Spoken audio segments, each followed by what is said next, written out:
Good morning, tropa! Today is Saturday, mga tropa. Nakakotse tayo ngayon. Alam niyo ba kung bakit?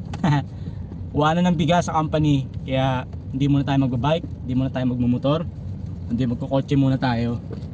So dahil magkukotse tayo, syempre gagamit tayo ng gasolina, di ba? Since gagamit tayo ng gasolina at napakamahal ng gasolina, may naisip akong paraan. Syempre kailangan kahit pa paano may pagkukuha na ako ng budget o ng kita para kahit pa paano hindi ako mahirapan kapag nagpagas tayo dito sa kotse. Kaya ginawa ko, nagpa-order ako ng buko roll at Spanish bread. Diba? So yung buko roll, isa yan sa pinagmamalaking pagkain dito sa bayan ng Cabuyao, Laguna. So nagpa-order ako kahapon. So may napa-order ako 10 piraso. Sa 10 piraso na napa-order ko, mga tropa, kikita ako doon ng 300 pesos. Kasi pinatungan ko siya ng 30 pesos each. O diba? Lumikita tayo ngayon agad, umaga pa lang, 30 pesos each. So a total of 300 pesos yung kikitain natin sa araw na ito. Umaga pa lang, kailangan kita agad ang nasa isip natin. So bago tayo pumasok, dadaanan muna natin yung in-order natin buko roll, located sa Katapatan, Barangay Katapatan, dito sa bayan ng Cabuyao, Laguna. So medyo madilim pa kasi medyo traffic sa lugar na yon. Sana huwag naman kasi Sabado naman ngayon. Tara, samahan niyo ako. Punta muna tayo ng Katapatan, kunin natin yung order natin na buko roll para syempre may kita agad tayo na 300 pesos. Ayos! Nakakamiss magkotse. Ano nangyayari, mga tropa? Itong sasakyan nagagamit ko na lang sa tuwing kukuha ako ng bigas, kapag may pupuntahan kaming importanteng bagay o magbabakasyon. Yun na lang ang purpose ng kotse natin. Hindi ko siya nagagamit pangpasok sa trabaho kasi nga napakamahal ng gasolina.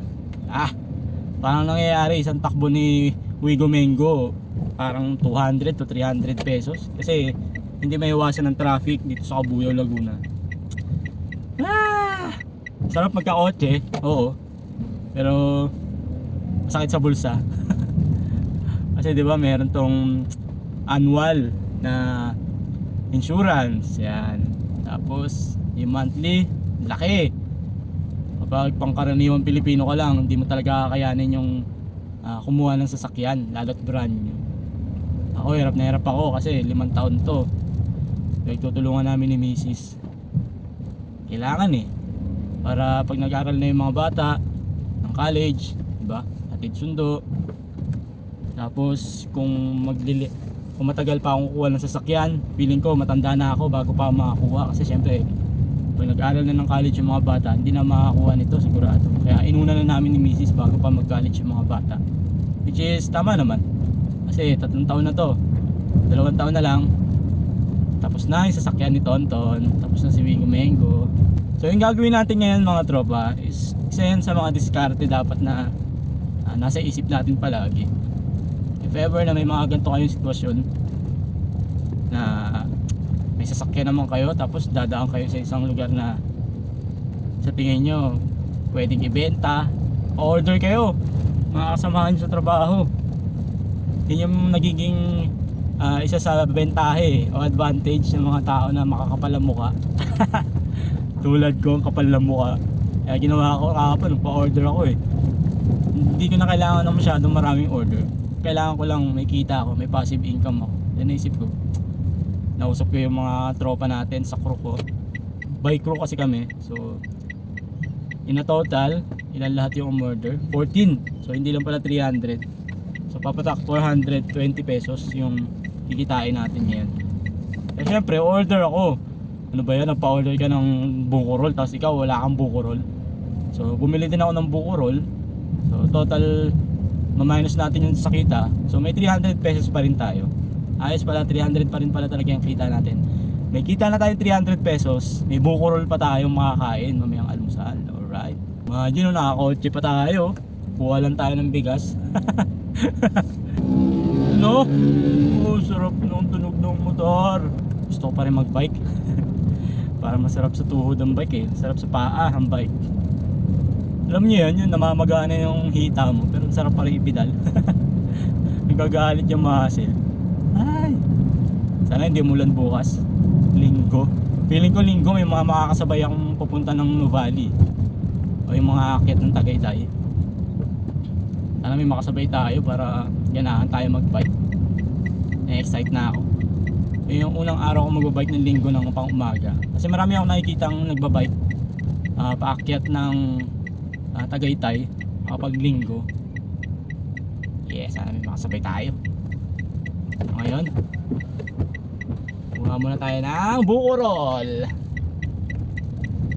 para may kita tayo. Hindi pa sumisikat yung araw. Time check 5:05 na ng umaga. Ang tanong, yung cellphone ko hindi ko yata nadala. Patay. Ay, nagbi-video pala, gago. Tanga. Sabi ko hindi ko nadala cellphone ko. Yan pala. Nagbi-video pala tayo, bobo. Mamaya kasi mga tropa, pag-uwi natin ang bahay, so didiretso tayo ng Kalamba dahil si Mrs. may sinalihang competition ng Zumba. So bibidyoan natin syempre, suporta kay Mrs. tsaka sa grupo niya. So yung grupo niyang sinalihan ngayon is hindi yung Kasufik, so ibang grupo muna. Since nagpapahinga pa yung Kasufik, so sumali muna siya sa ibang grupo para tuloy-tuloy yung galaw ng katawan niya o yung pagsusumba niya. So yun lang naman ang kaligayahan ni Mrs. Pagsasayaw at pagsali sa mga competition. Siyempre hopefully manalo, kaya nandun tayo para supportahan si Mrs. Manalo yung grupo na sinalihan niya sa bayan ng Kalamba mamaya. So ano tayo mamaya, dire-diretso tayo.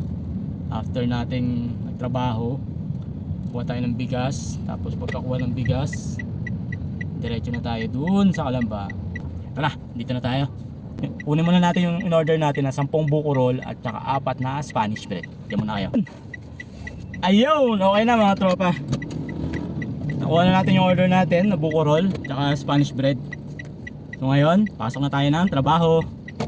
Kailangan magmadali na tayo. Medyo late na. Time check 5:10 na ng umaga. Sana hindi pa traffic. Since Sabado naman, sana wala kang traffic. Let's go! So hanggang dito na lang yung video natin mga tropa. Salamat sa pagsama sa akin ngayong araw. So ngayong araw mga tropa, hindi tayo nakatipid ng 90 pesos kasi hindi tayo nagbike. Pero kumita tayo ng 300 pesos dahil meron tayong racket. Dahil nagbenta tayo ng buko roll, nagpa-order tayo ng buko roll. So hanggang dito na lang mga tropa. Lagi niyong tatandaan, kailangan lagi tayo mag-diskarte para lagi tayo may pera sa bulsa. Kung si Tonton, peace, bye, ingat!